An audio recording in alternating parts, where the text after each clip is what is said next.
हाँ तो दोस्तों, आज और इसके ट्रांसलेशन के पार्ट 2 में हमने टेंस का ट्रांसलेशन बताया है और ये सबसे ज़्यादा कीमती टेंस, इस बात को याद रखना है। पहला टेंस आपका लिखा गया है, कौन सा है?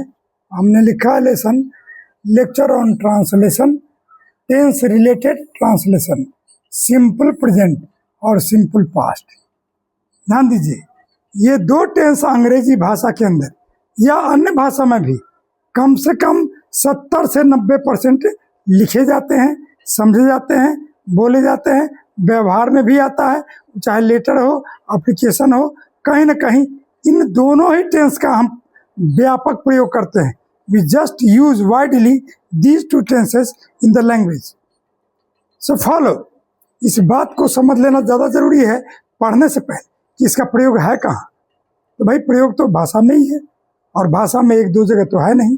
ये कम से कम 100% में कितना भी कम मानिए तो 70% से कम नहीं, उससे ऊपर जितना आप खींच लीजिए, ये दोनों ही टेंस मिला करके। हाँ, अब रहा कि इसमें से हम पहला टेंस अभी ले चलना है, सिंपल प्रेजेंट।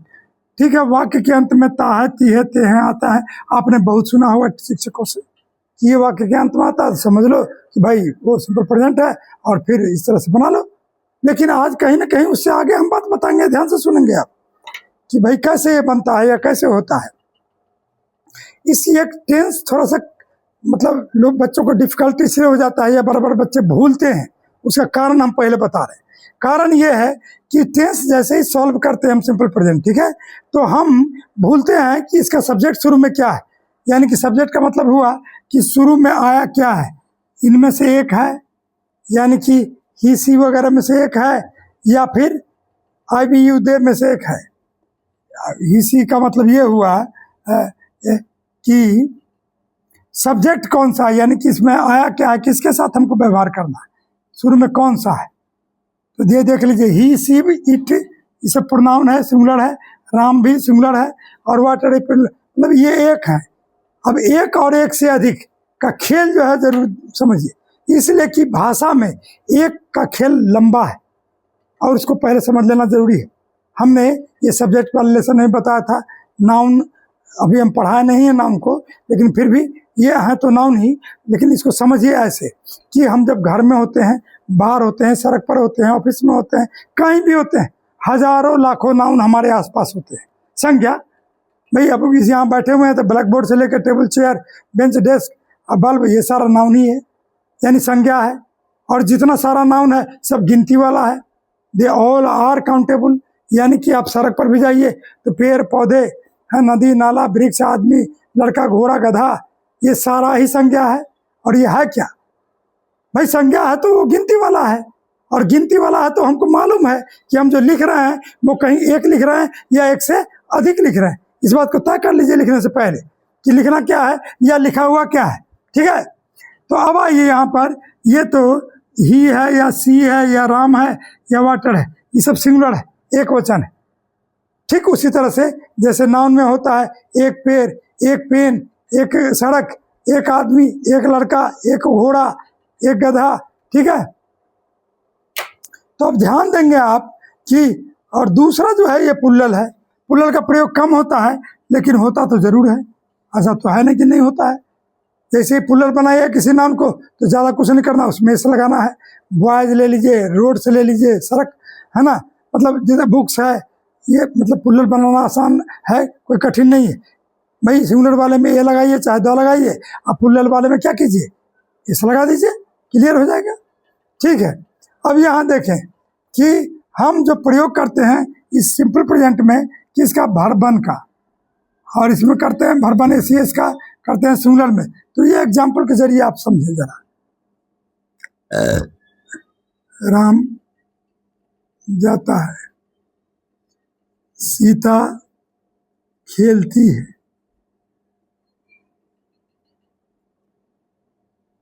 है ना, ठीक है, मोहन और सोहन पढ़ते हैं।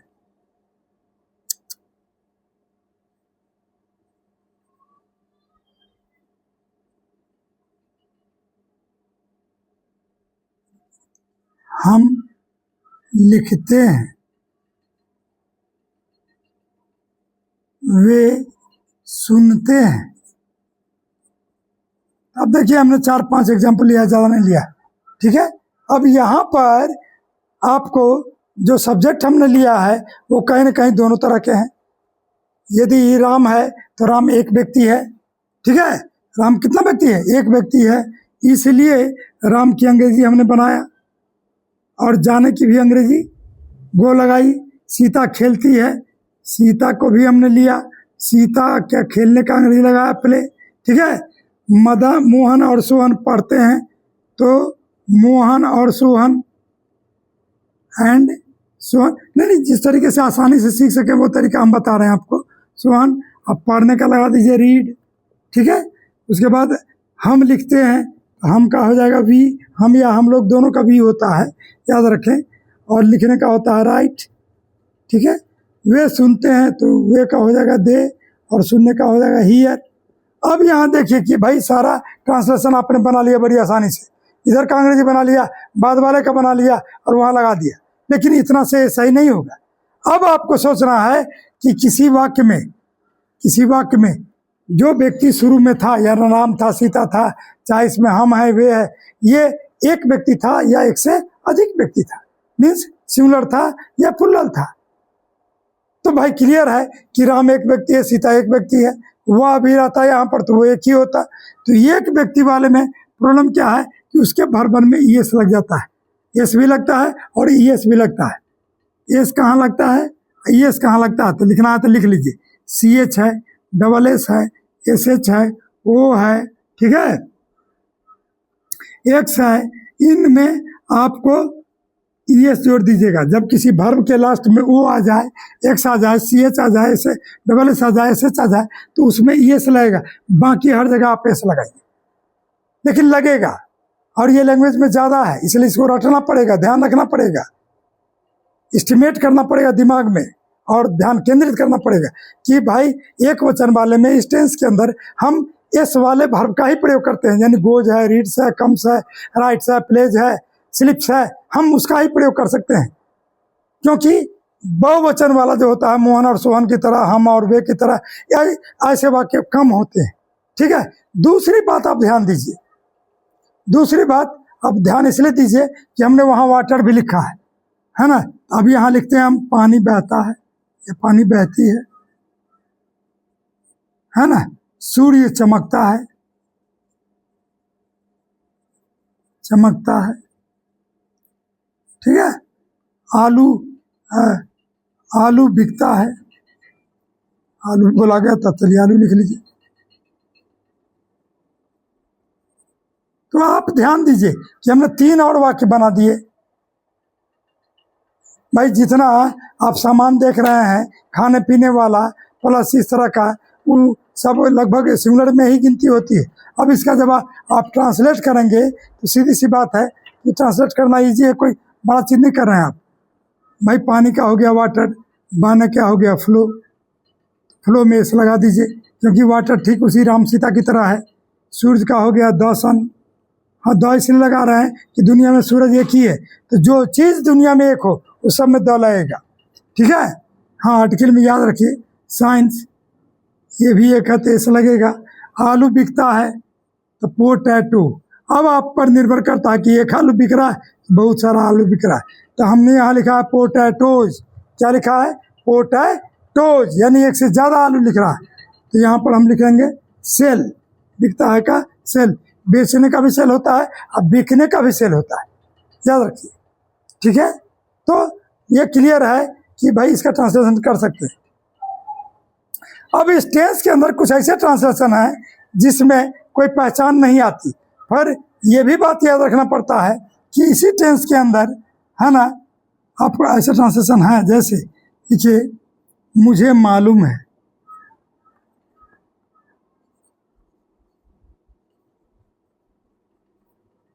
मुझे मालूम है, उसे विश्वास है,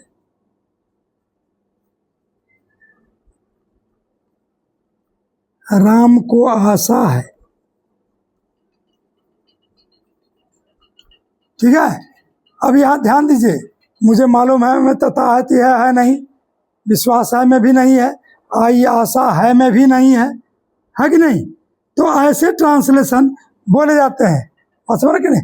मुझे मालूम है, या ये भी हो सकता है मुझे ज्ञात है, मुझे जानकारी है, मुझे ज्ञात है या जानकारी है। तो इन तीनों का ट्रांसलेशन होगा वही कि मैं जानता हूं, और मैं जानता हूं का ट्रांसलेशन क्या होगा, आई नो। मैं जानता हूं का ट्रांसलेशन क्या होगा, आई नो। नो माने जानना, वर्ब वन का पहला रूप आ गया, ठीक है।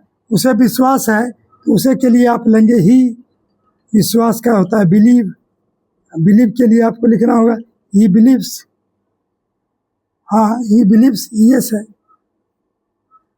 राम को आशा है तो राम होप्स। तो ऐसे शब्द जो है बिलीव की तरह या नो की तरह या होप की तरह, ऐसे शब्द अंग्रेजी में हैं कुछ जिनमें आईएनजी का प्रयोग होता ही नहीं, और उन्हें रटना पड़ेगा आपको। उन्हें क्या करना पड़ेगा, रटना पड़ेगा ट्रांसलेशन के लिए, सीधी सी बात है। और मैं उनको लिख देता हूं ऊपर, आप रट सकते हैं।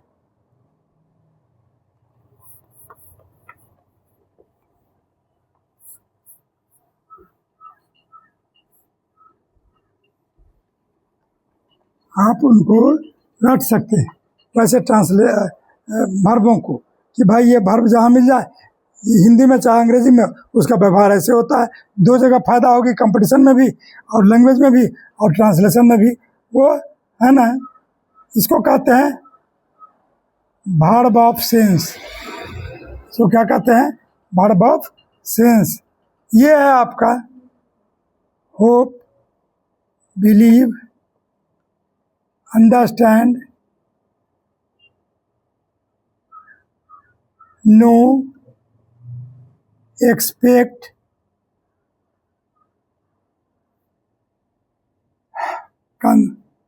थिंक, ठीक है।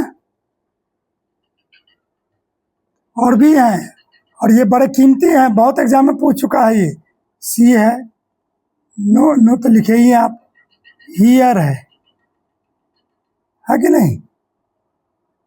तो हमने यहाँ कुछ लिखा है और आप भी लिख सकते हैं।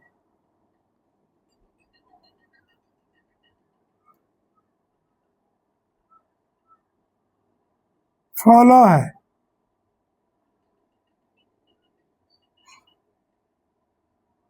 ठीक है। अब इसकी हिंदी भी देख लीजिए जरा, इसका हिंदी भी देख लीजिए कि कैसा है। होप माने आशा करना, विश्वास करना, समझना, जानना, उम्मीद करना,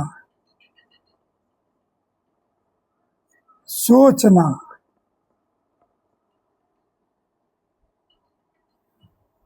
देखना, सुनना, है ना, समझना, इसका भी लिखिए। तो ये ऐसे हैं वर्ड जिनमें आप इन अर्थों में आईएनजी का प्रयोग ही नहीं कर सकते। जब आएगा तो इसी टेंस में आएगा, और दूसरा टेंस वो सिंपल पास्ट है जो वर्ब टू वाला है, ठीक। इसके बाद मैं लिख रहा हूँ उसी को। तो दो टेंस आज हम थोड़ा बहुत क्लियर कर रहे हैं, और ये आप जो मतलब थोड़ा बहुत ये सीखेंगे, रटेंगे, तो ये कंपटीशन में भी काम करेगा, और बिहार सारे बोर्ड वालों को काम करेगा। ये ध्यान रखना है, दो टेंसों का प्रयोग आप सीखें, और बार बार सीखें, बार बार सुने, बार बार समझें, और बार बार पढ़ें भी, इसलिए कि ये दोनों ही काम करेंगे आगे चलकर। बाकी सब टेंस दिखावे के लिए ही है, पढ़ाएंगे उनको भी। वी शैल टेल यू, यानी कि दूसरा था आपका सिंपल पास्ट। सिंपल पास्ट का पहचान तो है ता, था, थी, आते थे, यहां तक कि ये भी है आ था, आ जाता है, ई आ जाता है, ए आ जाता है, ठीक है। इसके साथ था, थी, थे भी आ जाता है। इसमें एक चीज क्लियर करना है, समझ रहा है ना। इसे आसान भी है ये, हाँ ये टेंस आसान है वैसे, उससे तुलना में बहुत आसान है ना। This tense is very easy है ना in comparison with that tense. उस सिंपल प्रेजेंट के तुलना में ये आसान है। क्यों आसान है? क्योंकि भाई जब आप लगाते हैं नियम को तो इसमें लगता क्या है, वर्ब टू लगता है इसमें। अब ही हो, सी हो या आई हो, वी हो, यानी सबके साथ सिंगुलर प्लूरल दोनों के साथ वर्ब टू का प्रयोग होता है। नहीं रहने पर डिड नॉट और वर्ब वन लगता है। नहीं रहने पर क्या लगता है, डिड नॉट और वर्ब वन लगता है। इसलिए ये आसान है उससे लगाने में, लेकिन समझने में थोड़ा कठिन क्यों है वो ध्यान दीजिए, क्योंकि इसका उदाहरण कुछ ऐसा ही है। उदाहरण कैसा है, वह जाता था, वह गया, वह गया था। अब इस तीनों का ट्रांसलेशन आपको करना है तो सीधा सा बात है कि ये होगा, और जाने का वर्ब टू जो होता है वेंट वो होगा। अब कुछ बच्चे को कन्फ्यूजन दौड़ता है। कन्फ्यूजन किस बात का होता है कुछ बच्चों को, तो कन्फ्यूजन इस बात का कि जाता था भी लिख दिए, गया भी लिख दिए और गया था भी लिख दिए। गया था में तो हैड भी लग सकता है।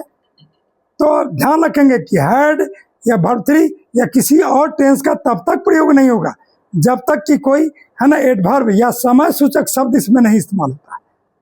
सिंपल सेंटेंस है यानी साधारण वाक्य है, और तब यदि आता है जाता था या गया था, किसी में भी इस तरह का बनावट होता है तो सिर्फ वर्ब टू का प्रयोग होगा। हैड का प्लस वर्ब थ्री का या किसी और चीज़ का प्रयोग नहीं हो सकता तब तक कि कोई समय वाला शब्द नहीं आए। कैसा शब्द? समय वाला। बात को क्लियर कर लें और समझें, आप आगे भी बढ़ जाएं। हमने देखा,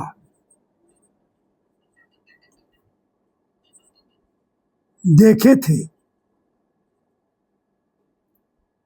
देखते थे, तो ये हो जाएगा वी। और देखने का जो वर्ब टू है वो क्या है, सॉ। देखने का वर्ब टू है वो क्या है, सॉ है। तो हमने दो चीज़ इस्तेमाल किया, भाई वर्ब टू का प्रयोग किया। नहीं वालों का भी प्रयोग बहुत कम होता है क्योंकि पॉजिटिव में ही हम ज़्यादा चलते हैं, ठीक है। तो आपने यहाँ देखा उस तरह का ट्रांसलेशन, जैसे राम को विश्वास था, विश्वास था।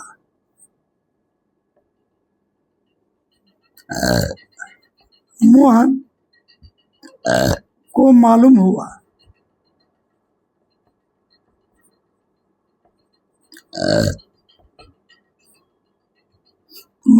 विश्वास मालूम ही है कि विश्वास जो होता है बिलीव, विश्वास का अंग्रेजी क्या होता है, बिलीव। वैसे मालूम होने की अंग्रेजी क्या होती है, नो। हमने लिखा है ऊपर ही शब्द है ये सारे। तो इस टेंस में मतलब इस शब्दों के साथ आईएनजी का प्रयोग तो होता ही नहीं है टेंस के अंदर। या तो वो उसमें आएगा, इसमें हमने लिखा था इसको, या फिर इसमें आएगा। तो भाई इसका हो जाएगा सीधे वर्ब टू, राम बिलीव्ड, है ना। मोहन न्यू,